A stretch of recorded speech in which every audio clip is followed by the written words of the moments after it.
માહિતી આપશે.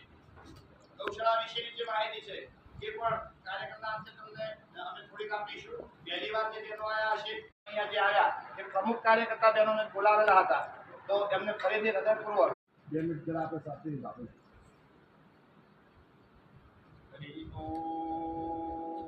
તત્સત શ્રીમન્નારાયણાય નમઃ. નમો ગોભ્યઃ શ્રીમતીભ્યઃ સૌરભેભ્ય એવ ચ.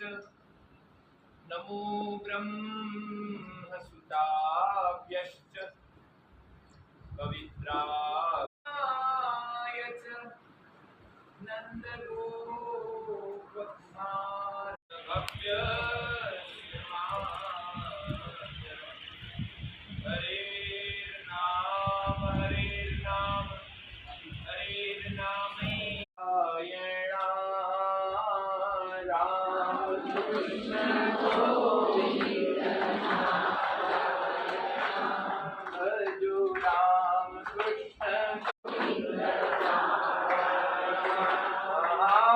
વાસુદેવ ગોવિંદ નારાયણ.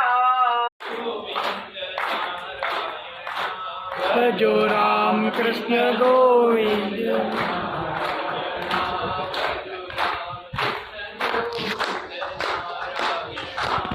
જો રામ કૃષ્ણ ગોવિંદ નારાયણ.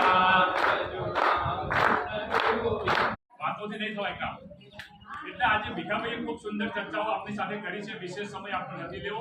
2 થી 4 નો સમય હતો, 4 હવે વાગે છે, બરાબર. એટલે જ્યારે સમય આપણે લઈને આવીએ ત્યારે પૂર્ણ લઈને આવીએ 4 વાગ્યા સુધી, બરાબર. એટલે આજથી આપણે શરૂઆત કરવાની છે. આપણે ભાગવત કથા બહુ સાંભળી છે, પણ ગૌ ભાગવત કથા થવાની છે પાટણની ઐતિહાસિક ધરતી પર. અને આ બધું જ કોના માટે કરવાનું છે? ગૌ માતા માટે. અને એ ગૌ માતા કેવી હોય તો ત્યાં સાધનની વ્યવસ્થા તમારી રીતે ગામોમાં સમજો. 50 કિલોમીટર એરિયામાં પણ ગામડામાં સંપર્ક હોય તો 30 તારીખે બહેનો ત્યાંથી પણ આવે એવી વ્યવસ્થા માટે ભાડું પણ મળશે. એ ખર્ચ ગૌશાળામાં પાડવાનો નથી, એની સંકલન અમે કરી લેવાના છીએ.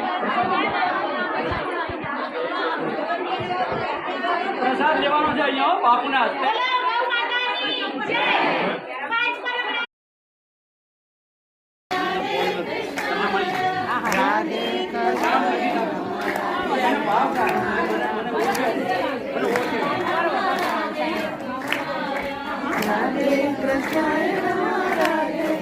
પાટણની હરિઓમ ગૌશાળા.